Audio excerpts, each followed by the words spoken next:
지금 이 시간 우리 고린도전서 7장, 8장 그리고 시편 144편을 우리 함께 읽었습니다. 오늘 그중에 우리가 묵상을 나눌 본문은 고린도전서 7장 우리 1절에서 9절 부분입니다. 고린도전서 7장 1절에서 9절 부분은 결혼과 절제의 문제를 이 복음의 관점에서 다루는 말씀입니다. 이 바울은 혼인과 독신을 각각의 은사로 봅니다. 그리고 모두가 하나님께 속한 삶으로 정결과 헌신을 유지해야 한다고 가르치고 있습니다. 결혼은 욕망의 해결책이 아니라 서로를 거룩하게 세우는 언약의 자리라는 것입니다. 오늘 이 묵상할 본문은 어떤 내용으로 나와 있는가? 우리 한 절 한 절 보며 우리 함께 살펴보도록 하겠습니다. 먼저 1절과 2절에서는 이 관계의 이 복음적인 경계를 알리고 있습니다. 경계. 1절, 2절 제가 읽겠습니다. 여러분이 적어 보낸 문제를 두고 말하겠습니다. 지금 고린도 교회 성도들이 바울에게 지금 우리 교회 안에 이와 같은 문제가 있는데 우리로서는 이거를 어떻게 될지 모르니 바울 선생님 도와주십시오, 알려주십시오 라고 이렇게 부탁을 드린 거겠죠. 남자는 여자를 가까이 하지 않는 것이 좋습니다. 그러나 음행에 빠질 유혹 때문에 남자는 저마다 자기 아내를 두고 여자도 저마다 자기 남편을 두도록 하십시오. 바울은 당시 이 고린도 교회의 혼란된 성문화를 배경으로 해서 그 부분에 대해서 말하고 있는 거죠. 결혼을 욕망의 문제 해결이 아닌 거룩을 위한 이 복음적인 질서의 제도로 설명하고 있는 것입니다. 결혼은 음행을 피하기 위한 은혜를 울타리이기도 합니다. 하지만 더 나아가 바로 거룩한 언약이라는 겁니다. 하나님을 믿지 않는 사람들은 자기의 욕망대로 아니면 이끌리는 바대로 어떤 사람은 조건대로 그렇게 결혼을 하죠. 하지만 그리스도인들은 결혼이 무엇입니까? 하나님 앞에서 남편은 아내를, 아내는 남편을, 신랑 신부가 되는 사람들이 이 사람을 나의 아내로 맞아들여서 하나님이 내게 주신 사람이라고 믿고 그렇게 이 사람을 함께 하나 되어 섬기겠습니다. 그래서 하나님 앞에서 언약하는 그 결혼은 하나님께 영광이 되고 그 가정을 통해서 하나님이 드러내시고자 하시는 주님의 나라의 문화가 무엇인지 보여주는 너무나 거룩한 복음의 통로가 되어지는 것이죠. 네. 그리고 3절과 4절에서는 상호 남편과 아내가 어떻게 헌신해야 되는지 그 원리를 설명하고 있습니다. 3절, 4절 읽겠습니다. 남편은 아내에게 남편으로서의 의무를 다하고 아내도 그와 같이 남편에게 아내로서의 의무를 다하도록 하십시오. 아내가 자기 몸을 마음대로 주장하지 못하고 남편이 주장합니다. 마찬가지로 남편도 자기 몸을 마음대로 주장하지 못하고 아내가 주장합니다. 부부는 서로에게 속한 자로서 사랑과 헌신에 상호 책임을 집니다. 그 남편만 가지고 있는 것도 아니고 아내만 가지고 있는 것도 아니고 서로가 서로에게 상호 책임을 지는 것입니다. 이는 지배가 아닙니다. 복음 안에서 서로 섬기는 겁니다. 남편은 아내를 섬기고 아내는 남편을 섬기는 것입니다. 그래서 이 결혼은 처음에는 이렇게 하다 보면 내가 누군가를 섬긴다는 것은 지금 나를 포기하는 것인가? 라고 생각할 수가 있어요.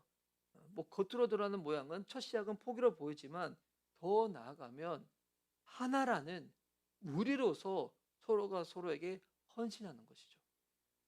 결혼은 하나로서 우리가 되어 헌신하는 것입니다. 내가 손해보는 것 같다. 내가 나를 잃어버리는 것 같다라고 생각하면 여러분 사람의 성정상 그것을 계속 어떻게 이해하고 받아들이려 할 수가 있겠습니까? 하지만 결혼은 우리라는 하나로서의 헌신이다. 이거를 기억하는 겁니다. 그리고 5절에서는 이 기도와 절제의 균형을 말하고 있는데요. 5절 말씀. 서로 물리치지 마십시오. 여러분이 기도에 전념하기 위하여 얼마 동안 떨어져 있기로 합의한 경우에는 예외입니다. 그러나 그 뒤에 다시 합하십시오. 여러분이 절제하는 힘이 없는 틈을 타서 사탄이 여러분을 유혹할까 염려되기 때문입니다. 부부가 신앙적 이유로는 잠시 떨어질 수 있습니다. 그래서 한 예로 기도를 들고 있죠. 기도하기 위해서 잠시 좀 거리를 두는 것. 그런데 그것마저도 사단의 유혹을 피하기 위한 절제 속에서 행해져야 됩니다. 내가 뭐 영적으로 더 세워지고 싶어서 만약에 뭐 부부가 어떠한 뭐 그런 약속을 했다, 뭐 좀 거리를 두기로 했다라고 해도 여러분 조심해야 됩니다. 네.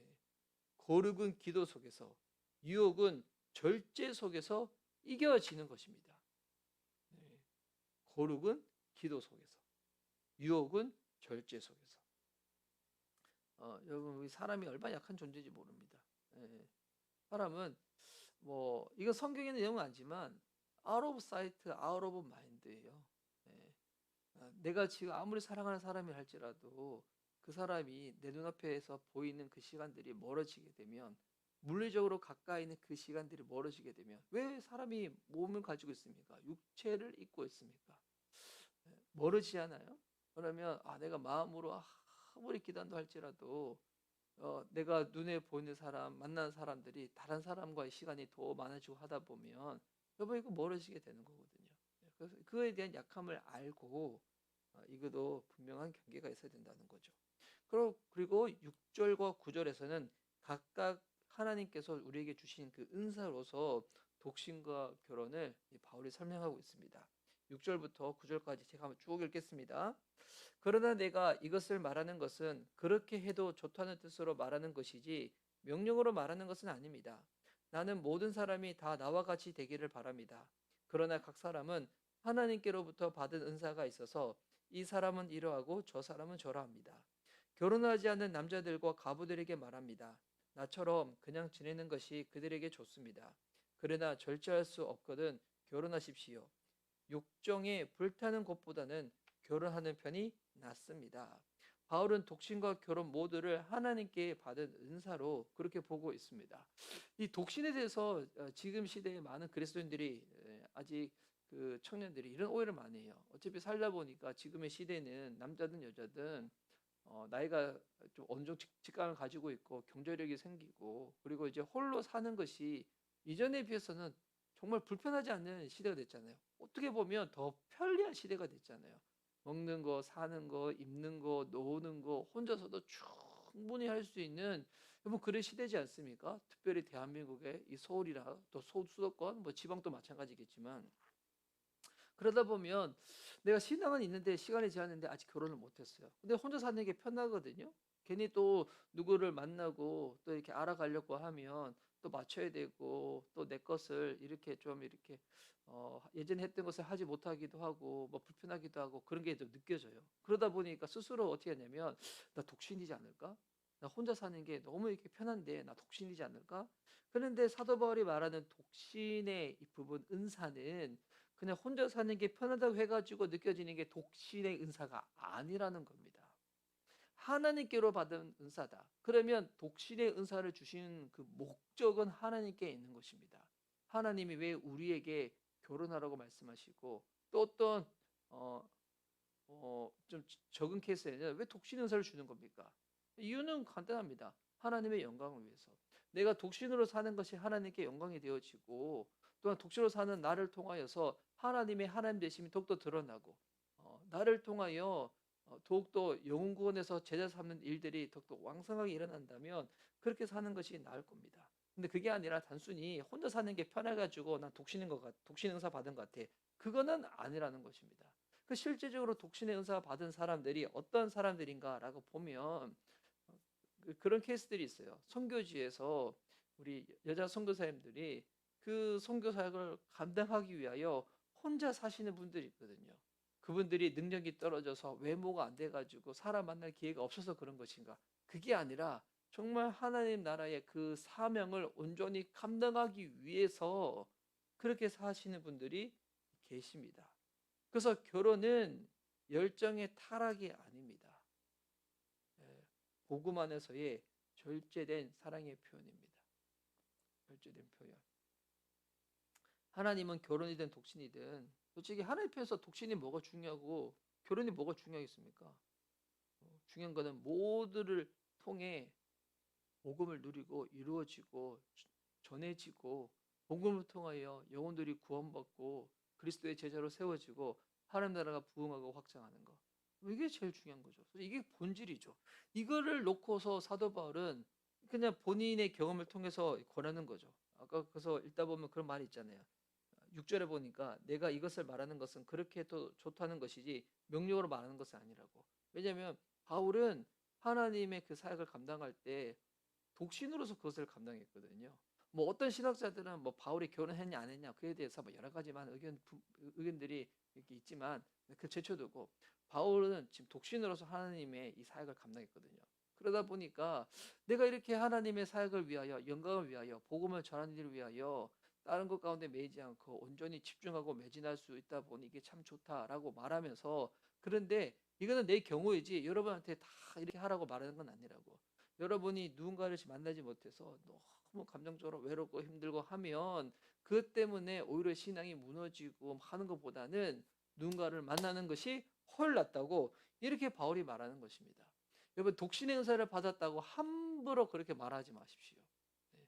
여러분 정말 하나님 한 분만으로 만족하고 정말 하나님께서 내게 부르신 그 부르심을 온전히 헌신하겠다는 마음이 있는데 결혼보다 혼자 사는 게 그게 훨씬 더 유익하다. 그리고 결혼한 사람들을 보면서 그냥 부러워하지 않고 시기하지 않고 온전히 축복해 줄 수 있고 그렇게 하겠다. 그럼 그분은 정말 결혼의 독신의 은사를 받은 것일 수 있어요. 그렇지 않고 혼자 사는 게 편해가지고 독신의 은사다. 자기 합리화입니다. 자기 중심적으로 해석하는 겁니다. 그래서 옳지 않습니다. 자, 오늘의 이 본문을 한번 정리해 봅시다. 복음은 관계의 질서를 회복하고 있죠. 타락한 세상은 욕망을 자율로 포장하지만 복음은 관계의 질서를 거룩으로 회복시킵니다. 그래서 결혼이라는 것은 단순히 사회적 제도가 아닙니다. 하나님이 세우신 하나님의 방식입니다. 그래서 결혼은 하나님의 아이디어입니다. 결혼은 하나님의 아이디어. 하나님으로부터 나온 것이 결혼입니다. 그리고 복음은 사랑을 헌신으로 이끕니다.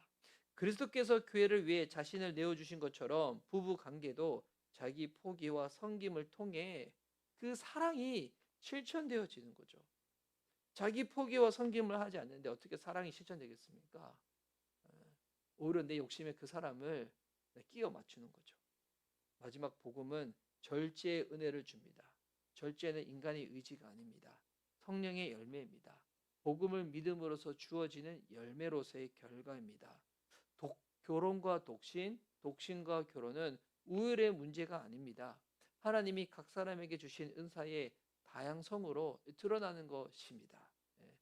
결혼했다고 해서 결혼하지 않는 사람들 보면서 우월할 필요도 없고 결혼하지 않는 사람들 보면서 불쌍히 여길 필요도 없고 혼자 사는데 결혼한 사람들 보면서 괜히 시기하고 질투하고 이렇게 할 필요도 없습니다. 우리 모두가 하나님의 영광을 위하여 주님께서 우리를 다양하게 부르신 것 뿐입니다. 그건 제일 중요한 것. 진짜 내 삶이 하나님 중심으로 살아가고 있는 것인가? 난 복음의 은혜에 흠뻑 젖어 살아가고 있는 것인가? 늘 이에 대한 부분을 점검하고 스스로를 뒤돌아보는 게 더 중요한 것이겠죠. 오늘 스스로에게 이렇게 한번 물어보십시오. 나는 관계 속에서 이 복음 안에서 질서와 절제를 잘 지키고 있는가? 하나님께서 내게 주신 은사를 감사로 받고 있는가? 사랑을 헌신으로 자유를 거룩으로 바꾸는 복음의 삶을 살고 있는가? 네, 오늘 이 고린도서 7장에 나오는 혼인에 관련된 이 부분은 여러분 좀 더 실제적으로 여러분의 삶 가운데 도움을 받고 싶다, 이게 실천하고 싶다라고 하면 제가 권해드립니다. 여러분을 가장 잘 아는 여러분의 목사님을 찾아가십시오. 예, 여러분의 목사님을 찾아가십시오. 여러분의 영혼을 위해서 안타까워하고 그 영혼이 잘 될 수 있도록 기도해주고 여러분을 사랑하는 여러분의 담임 목사님을 찾아가시든 교회가 커서 담임 목사님 만나기 힘들면 여러분 담당하시는 사역자분들 있잖아요. 그분들 찾아가서 여러분 나누고 이렇게 도움을 받으시기 바랍니다. 그냥 읽고 왜냐하면 결혼과 독신에 대한 부분들 이런 부분들은 너무 자기 감정적으로 치우쳐져 가지고 다른 어떤 것보다도 더 자기가 생각하고 싶은 대로 해석할 여지가 너무 많이 있거든요.